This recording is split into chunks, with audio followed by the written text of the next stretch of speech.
Hello students, good morning. In last our lecture, we started our fourth unit, barriers to communication, and learned about two barriers. First one is external or mechanical barriers, and second one is socio-psychological barrier.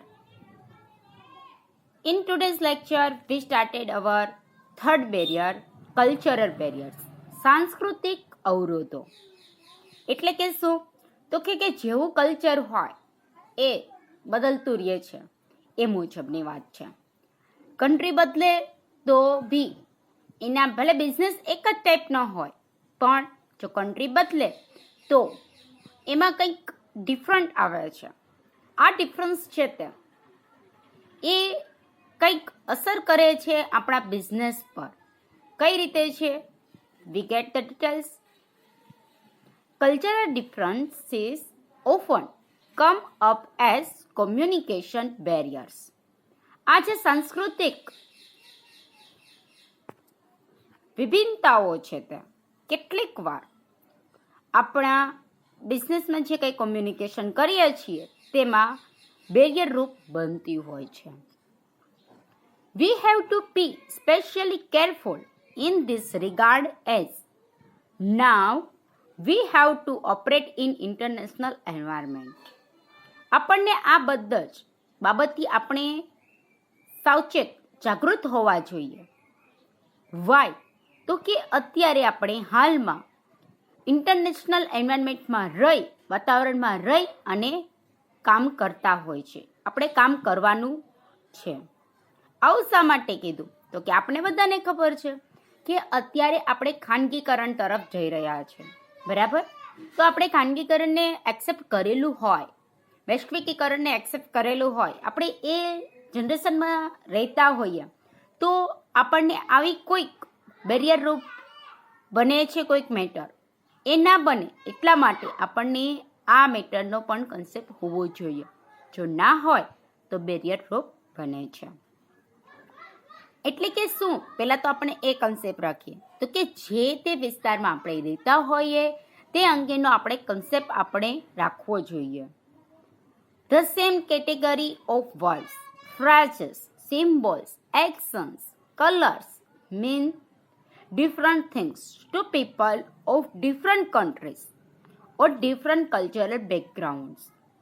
એક જ વિભાગના, એક જ જાતના જે કંઈ શબ્દો હોય, ફ્રાઝીસ હોય એટલે કે શબ્દ જૂથો હોય, સિમ્બોલ્સ સંકેતો હોય, ક્રિયાઓ હોય કે કલર્સ હોય, એના અલગ અલગ મિનિંગ થતા હોય છે જુદા જુદા દેશના લોકો માટે, જુદી જુદી સંસ્કૃતિઓ ધરાવતા હોય છે અને એ મુજબ એનો અર્થ થતો હોય છે. લાઈક કે આપણે એઝ એ ટીચર તરીકે ઇન્ટરવ્યૂ દેવા ઇન્ડિયામાં જઈએ તો આપણે શું ચોઈસ કરશું? તો કે ડ્રેસ પહેરીને જવું અથવા તો સાડી પહેરવી. સાડી તો જી મોસ્ટલી નથી પહેરતા, પણ ડ્રેસ પહેરીને જ જઈએ છીએ. પણ એ જ ટીચરનો કે લેક્ચરરનો ઇન્ટરવ્યૂ હોય ઇન્ડિયા સિવાયની કન્ટ્રીમાં, લાઈક એ કોઈ યુકેમાં કે યુએસમાં હશે તો એ શું પ્રિફર કરશે? તો કે શૂટમાં જવું. તો આ શું છે? તો કે એક જ વર્ડ કે એ જે ફ્રેઝીસ કે જે કાંઈ એક્શન છે ત્યાં જેવું કલ્ચરનું બેકગ્રાઉન્ડ હોય, જેવી કન્ટ્રી હોય એ મુજબ એનો અલગ મિનિંગ કરાતો હોય છે. બરાબર છે? ક્લિયર થાય છે? એ જ રીતે આપણું જોઈએ તો આપણે ભલે ફેમિલી મેમ્બર્સ તો બધા મળતા હોઈએ, પણ જેવું ઓકેઝન એ મુજબ, જેવી આપણે ક્રિયા કરવાની હોય એ મુજબ આપણે કપડાને એ પહેરીએ છીએ, એ મુજબની આપણે લેંગ્વેજ રાખીએ છીએ. તમે જે રીતના જે સોસાયટીમાં રહો એ મુજબ એના કલ્ચરને આપણે અપનાવવું પડે છે અને એની સમજ પણ રાખવી પડે છે. In the multicultural workplace typical of doing business in global economy, cultural barriers to communication abound. એક જ વર્કપ્લેસમાં અલગ અલગ કલ્ચર ધરાવતા હોઈએ એવા લોકો સાથે કોમ્યુનિકેશનમાં આવા પ્રકારનું એટલે શું કહેવાય કે ગ્લોબલ ઇકોનોમિક એટલે કે વૈશ્વિક ઇકોનોમિકને અર્થતંત્ર શાસ્ત્રને લગતું, કે પછી અલગ અલગ કલ્ચરને કન્સેપ્ટ રાખવો જોઈએ. જો ના હોય તો તેમાં કોમ્યુનિકેશન છે તે થોડુંક ડિફિકલ્ટ બને છે, અને એના લીધે અલગ અલગ કલ્ચરની વ્યક્તિઓ હોય જેથી કરીને કલ્ચરલ બેરિયર બનવાની શક્યતા વધે છે. Besides the obvious difficulty in understanding people whose language is different, એ ઉપરાંત અલગ અલગ લેંગ્વેજના લોકો હોય તો એને સમજવા મુશ્કેલ હોય છે.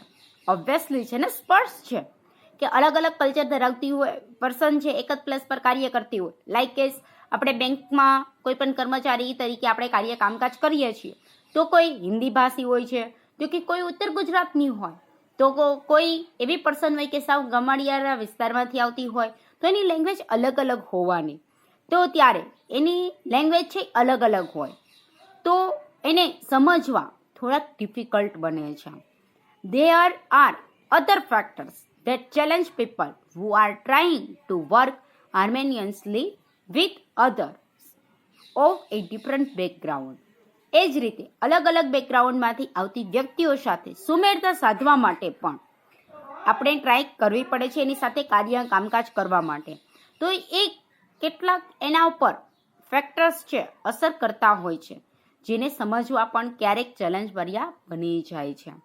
આવો આપણે એક છોકરીઓ થઈને એકદમ ઇઝીલી સમજી શકીએ કે જે છોકરી પિયરમાં જે રીતે રહેતી હોય એ સાસરે ભલે ખાલી જસ્ટ અડધો કલાકના અવરથી જ દૂર એવા ગામમાં જાય છતાં પણ એનું બેકગ્રાઉન્ડ અલગ થઈ જાય છે, જેથી કરીને એને ત્યાં સુમેળતા સાધવામાં થોડીક ડિફિકલ્ટીસ ઊભી થતી હોય. ઘણી વખત આપણે કહેતા હોય ને, અમારે ત્યાં તો આમ, અમારે ત્યાં તો આમ.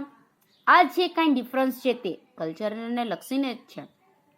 આ તો આપણી ડેલી રૂટીનની વાત કરીએ છીએ. તો આવું બિઝનેસમાં પણ ઘણી વખત થતું હોય છે. અલગ અલગ બેકગ્રાઉન્ડમાંથી આવતી પર્સન એનું બેકગ્રાઉન્ડ અલગ હોવાના લીધે કેટલીક પ્રોબ્લેમ્સ બને છે, જે બેરિયર રૂપ ઘણી વખત બને છે. People from different parts of the world have a different frame of reference and they may display emotions differently and display different behaviors. લોકો છે અલગ અલગ વર્લ્ડના અલગ અલગ પાર્ટ્સમાંથી આવતી હોય, એનો રેફરન્સ કંઈક અલગ રીતે ઘડાયેલો હોય, એ જ રીતે એના ઇમોશન જેવી રીતે સિચ્યુએશનમાં અલગ રીતે પણ પ્રકટ કરતા હોય, તો કોઈ છે એના બિહેવિયરને અલગ રીતે પ્રકટ કરતા હોય. લાઈક એઝ તો કે બિઝનેસની મિટિંગ ચાલુ હોય તો કોઈ એવું એલાઉડ કરે કે જ્યારે પણ બિઝનેસની મિટિંગ થાય ત્યારે બધાએ પોતાના વ્યૂને પ્રગટ કરવા, ડિસ્કશન કરવું જોઈએ. તો કોઈ એવું માનતા હોય કે જ્યારે પણ મિટિંગ થતી હોય ઉપરી બોલે ને એ જ, બાકી કોઈએ બોલવાનું એલાઉડ ના હોય. તો કોઈ એવું માનતા હોય કે જેને જે તે વાત પેશ કરવી હોય તો એ પહેલાં ઉપરી સાથે વાત કરી લે પછી જ વચ્ચે પેશ કરી શકે.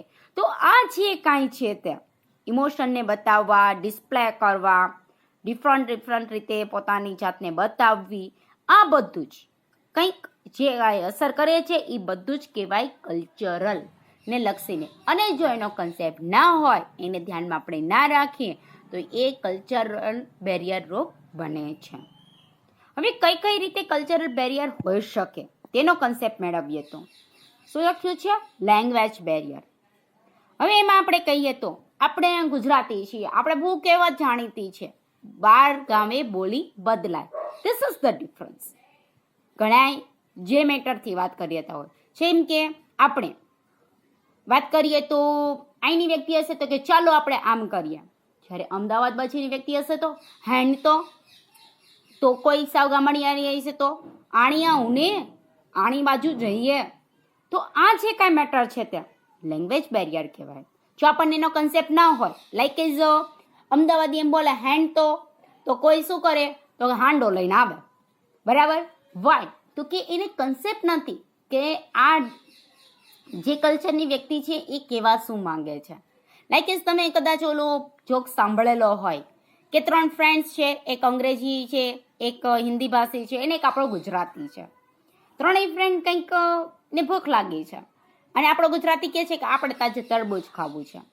હિન્દી ભાષી કહે नहीं, हम लोग तो आज खरबूजा खा के ही अपनी भूख मिटाएंगे.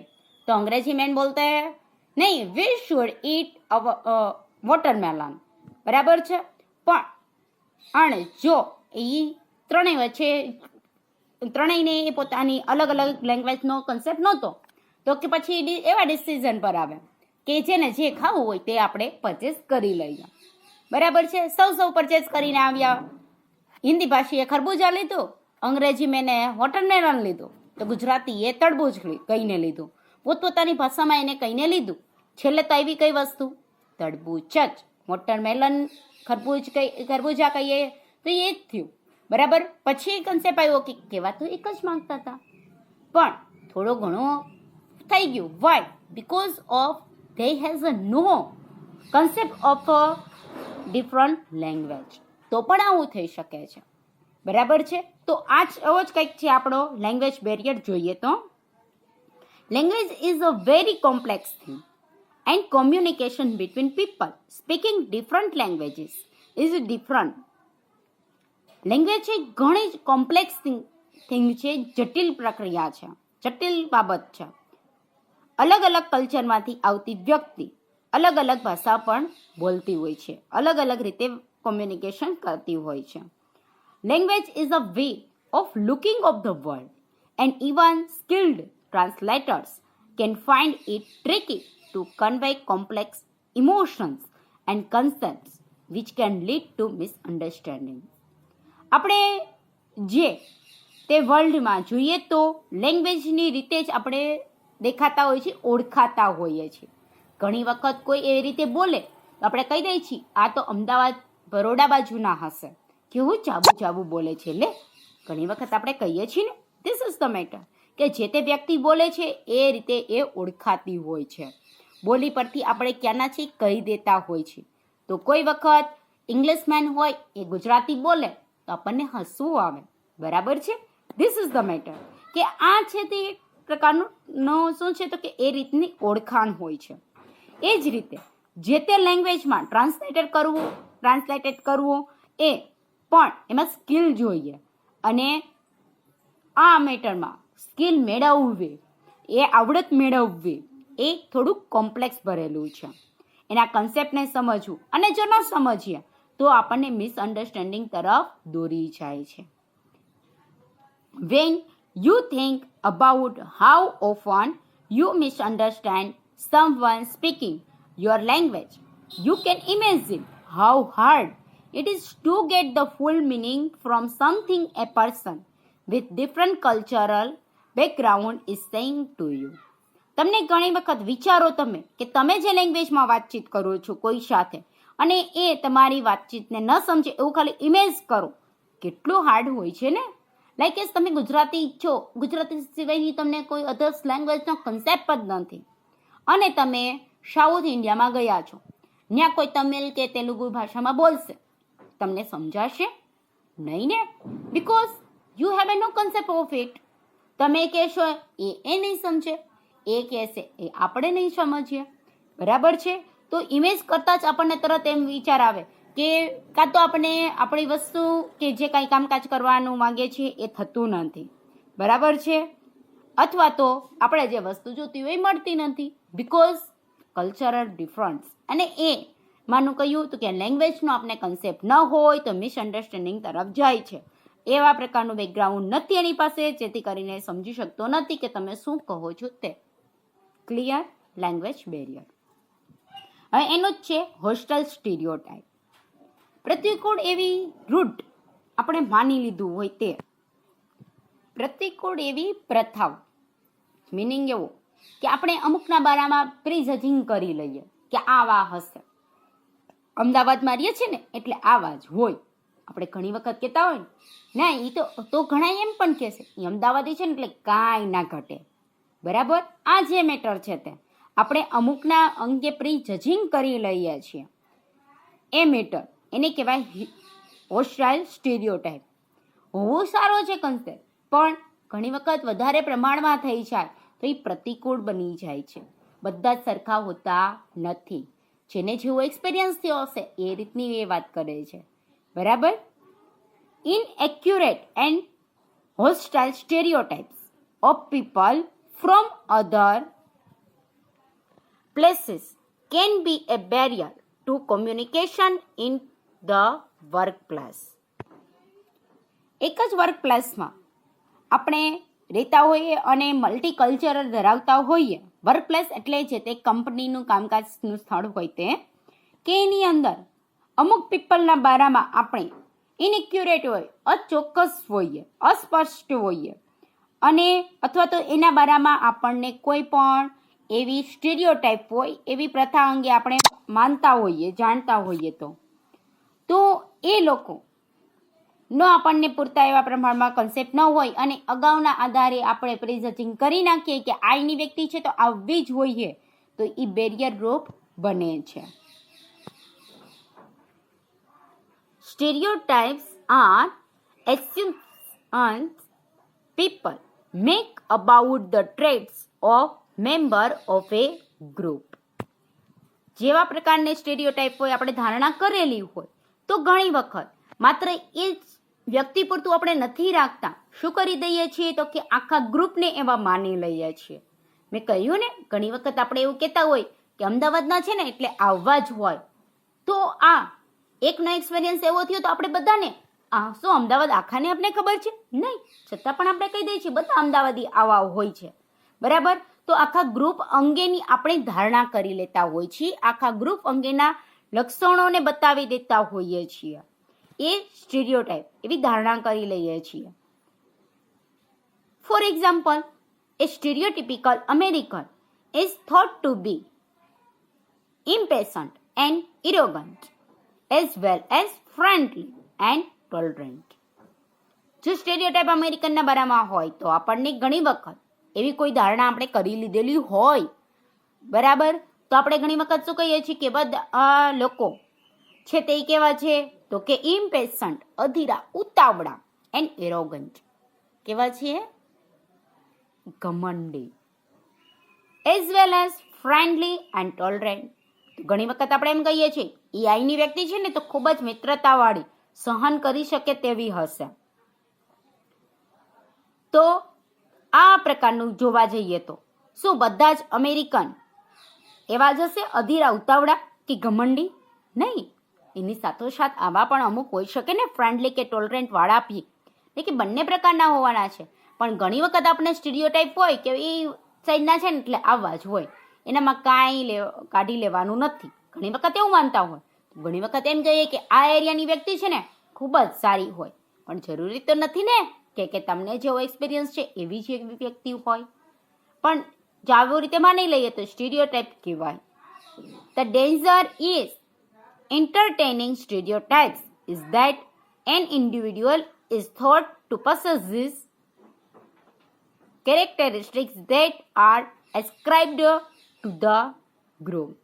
સૌથી વધુ આ સ્ટીરિયોટાઇપ ડેન્જર રૂપ ત્યારે છે કે કોઈ ઇન્ડિવિડ્યુઅલ વ્યક્તિગત રીતે આપણે વિચારતા હોય અને આખા ગ્રુપ અંગે આવા લાક્ષણિકતાઓ ધરાવે છે એવું માની લઈએ ને તો એ ડેન્જર રૂપ બને છે.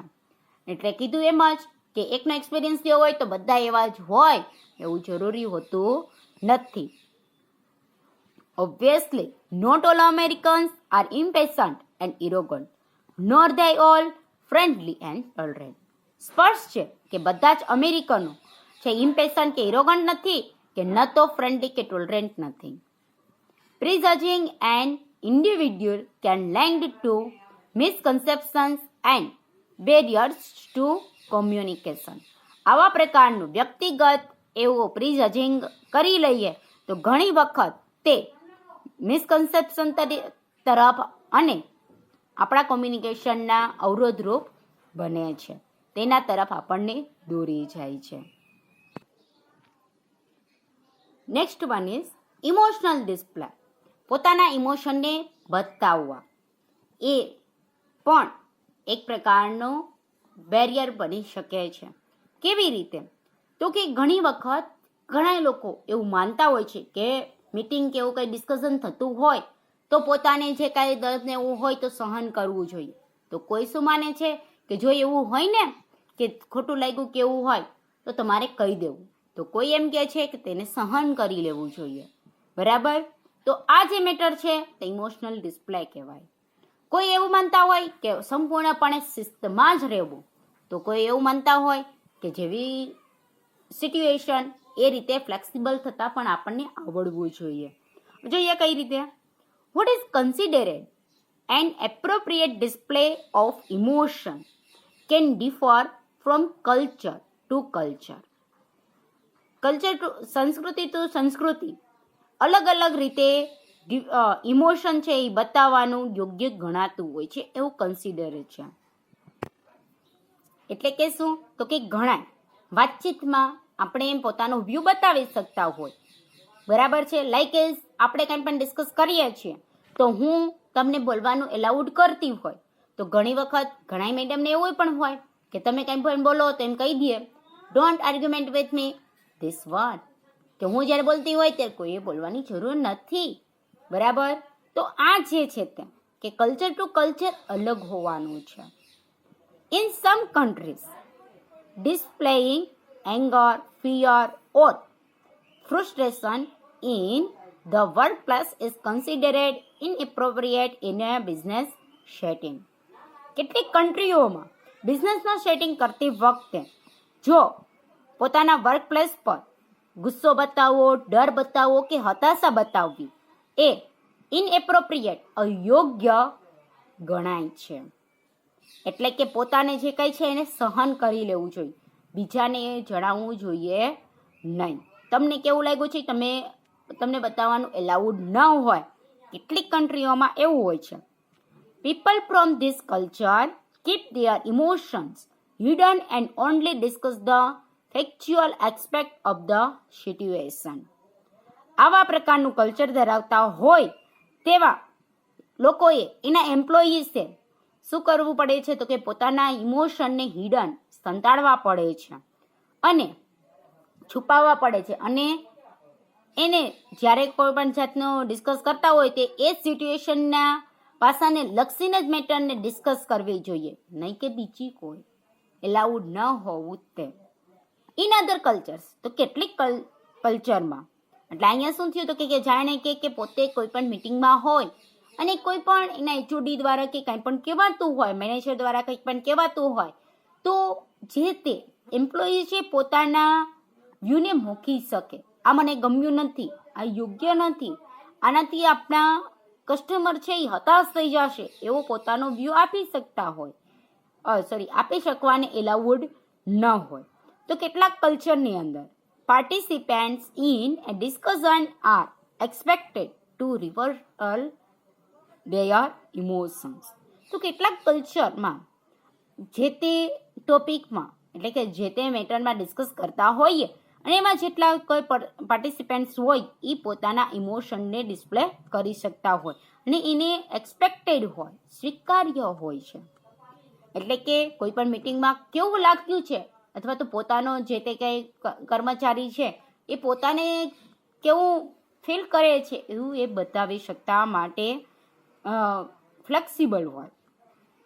You can imagine what misunderstandings can arise if a business person displays strong emotion in the company of employees who feel that such behavior is out of place. જ્યારે જે તે વ્યક્તિને આવો કન્સેપ્ટ ન હોય કે અત્યારે આપણે અહીંયા એલાઉડ છે કે નહીં, તો જો એનો કન્સેપ્ટ ન હોય તો એ વર્કપ્લેસ પર, એ કંપનીમાં એ જે તે એમ્પ્લોયી ને કન્સેપ્ટ ના હોય તો કેટલું મિસઅન્ડરસ્ટેન્ડિંગ ક્રિએટ થઈ શકે છે, મિસઅન્ડરસ્ટેન્ડિંગ થઈ શકે છે, એ કેટલું ડેન્જરરૂપ બની શકે છે એનું તમે ઇમેજ કરી શકો છો. એટલે જ ઘણી વખત કહેતા હોય ને કે ગણાય કે આપણે અહીંયા કઈ રીતનો રિવાજ છે, કઈ રીતે થાય છે, મોટેરા સામું બોલાય કે નહીં. ઘણી વખત આપણી સોસાયટીમાં એમ હોય છે, ઘણા શું માનતા હોય તો કે ફેમિલી મેટર છે તો આપણે ડિસ્કસ કરી શકીએ, ભલે નાનો હોય કે મોટો હોય. અને ઘણી વખત સિનિયર જુનિયરની પણ કમ્પેર કરાતી હોય કે સિનિયર છે એની સામે અવાજ ન લગાવાય, સિનિયર છે એ જે કે છે બરાબર જ કહેતા હોય, તો આ મેટર છે તે. Next one is behaviour difference. બિહેવિયરમાં વિભિન્નતા હોવી તેમ. એટલે કે શું, તો કે આપણું જોવા જઈએ તો ઇન્ડિયનના કલ્ચરવાળા હશે એ શું કરે તો કે બે વ્યક્તિઓ મળે તો નમસ્તે કરે, નમસ્કાર કરે, બહુ થાય તો હેન્ડશેક કરે. તો કોઈ એવા પણ કલ્ચરવાળી હોય કે જ્યારે મળે ત્યારે સીધા જ ગળે મળે, બરાબર હેન્ડશેક કરે, નમસ્કાર તો બહુ ઓછા કરે. તો આ જે કંઈક ડિફરન્સ જોવા મળે છે તેને કહેવાય behaviour differences. Behaviour differences between employees of different cultures can cause misunderstanding. અલગ અલગ કલ્ચરના અલગ અલગ બિહેવિયર છે હોતા હોય છે, તો એના લીધે મિસઅન્ડરસ્ટેન્ડિંગનું પણ કારણ બને છે. Every culture has guidelines about what is considered appropriate behavior. તરીકે દરેક કલ્ચરની ગાઈડલાઈન હોય છે કે કયા પ્રકારનું બિહેવિયર છે યોગ્ય છે એવું કન્સિડર કરાતું હોય છે, ધ્યાનમાં લેવાતું હોય છે. ઇન સમ કલ્ચર્સ, કેટલાક કલ્ચરમાં looking someone in the I when they talking to you is considered rude, while in other cultures refraining from doing so is considered disrespectful. કેટલાક કલ્ચરમાં એવું મનાતું હોય છે કે જ્યારે પણ આપણે વાતચીત કરતા હોઈએ, બોલાતું હોઈએ, ત્યારે આંખમાં આંખ પરોવવી જોઈએ. તો કેટલાકની અંદર શું તો કે એ રીતે આંખમાં આંખ મિલાવીને વાત કરવી એ ડિસરિસ્પેક્ટફુલ ગણાય છે, એટલે કે એને બાકાત રાખવું જોઈએ. આંખમાં આંખ પરોવવાની જરૂર નથી એવું મનાતું હોય છે.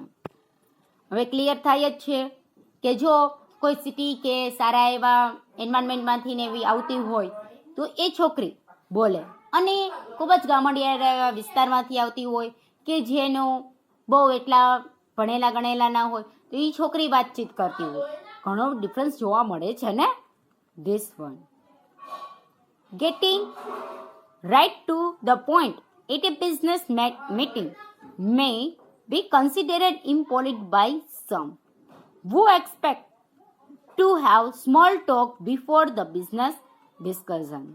તો કેટલીક વખત મીટિંગની અંદર પોતાને બોલવાનો હક છે એ એવું માની અને એ બોલતા હોય તો એ ઘણી વખત ઇમ્પોલિટ પણ ગણાતું હોય છે.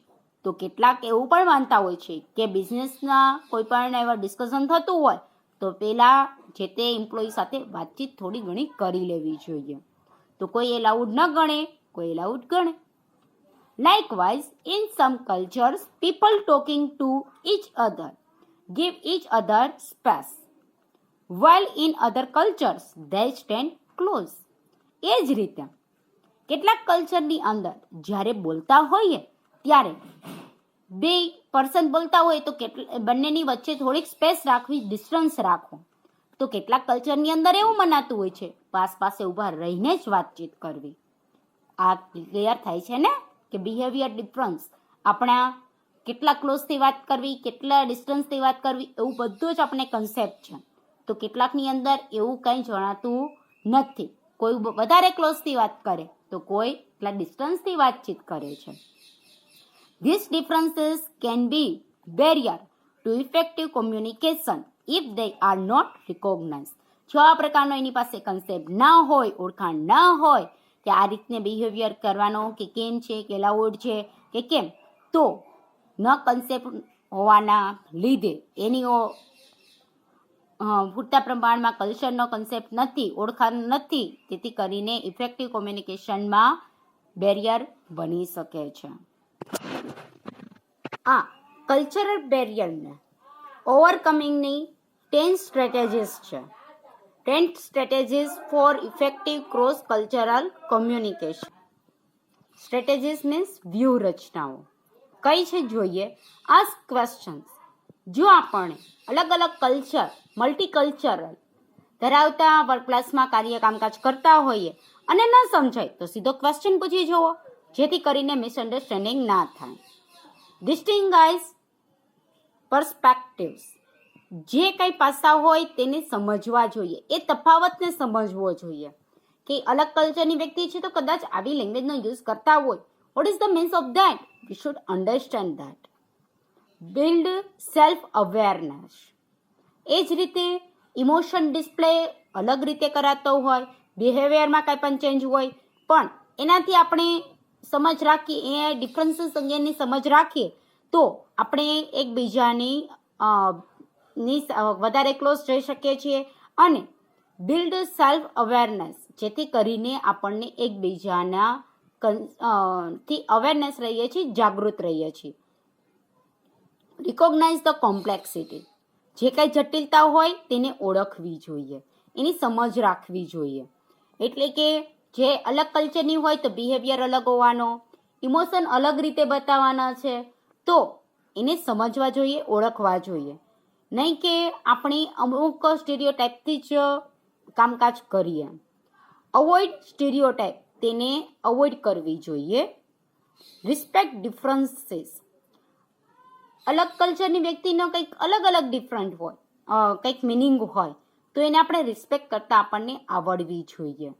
કોઈ કલરના બારામાં આપણે કહીએ તો, જેમ કે આપણા હિન્દુ સમાજનો કલર છે રેડ છે, વ્હાઇટ છે, અલગ અલગ રીતે સિમ્બોલ રૂપે છે. જેમ કે આપણે કોઈ મેરેજમાં એમાં જઈએ તો વ્હાઇટ કલર ને બ્લેક કલર ને એવું એલાઉડ નથી હોતું. જ્યારે આપણે મુસ્લિમ લોકો હોય કે ક્રિશ્ચન લોકો હોય એના માટે તે મેઇન કલર ગણાય છે, બરાબર ને? તો આ જે કાંઈ અલગ અલગ કલ્ચર છે એને પણ આપણે રિસ્પેક્ટ કરતા આવડવી જોઈએ, જેથી કરીને કલ્ચરલ બેરિયર ના બને. લિસન એક્ટિવલી, યોગ્ય રીતે સાંભળો. જ્યારે લેંગ્વેજનો કે એવો કન્સેપ્ટ ન હોય આપણને, અથવા તો છે તો એને વ્યવસ્થિત રીતે સાંભળવું જોઈએ કે જેથી કરીને આપણે સારી રીતે ટ્રાન્સલેટ કરી શકીએ. બી ઓનેસ્ટ, ઓનેસ્ટ રહેવું, બનવું. ફ્લેક્સિબલ, જેવી સિચ્યુએશન એ મુજબ, જેવા કલ્ચરમાં રહીએ છીએ એ મુજબ આપણને રહેતા આવડવું જોઈએ. થિંક ટ્વિસ્ટ, બંને રીતે વિચારવું જોઈએ. એ જે મિનિંગ કરે છે એ મિનિંગનો પણ આપણને કન્સેપ્ટ હોવો જોઈએ. આવી કંઈક સ્ટ્રેટેજીસ છે જેથી કરીને જો આ બધું ધ્યાનમાં રાખીએ તો કલ્ચરલ બેરિયરને ઓવરકમ કરી શકાય છે. એના કંઈક આ સ્ટેપ છે. આવું હતું કંઈક આપણું કલ્ચરલ બેરિયર. કલ્ચરલ બેરિયરનો ક્વેશ્ચન, પહેલા આપણે ક્વેશ્ચન લખો, પછી તેને અહીંથી સ્ટાર્ટ કરી આ આખું પેજ અહીંયા સુધીનું લખવાનું રહે છે, બરાબર? પછી નેક્સ્ટ આપણે પહેલા આવો પોઈન્ટ પાડી દેવાનો, સ્ટેપ 2 ઓવરકમ કલ્ચરલ બેરિયર્સ, અને પછી અહીંથી આ બધું લખી દેવાનું રહે છે, જેથી કરીને તમારો ક્વેશ્ચન કલ્ચરલ બેરિયર અને તેનું ઓવરકમ ત્યાં ફિનિશ થઈ જાય.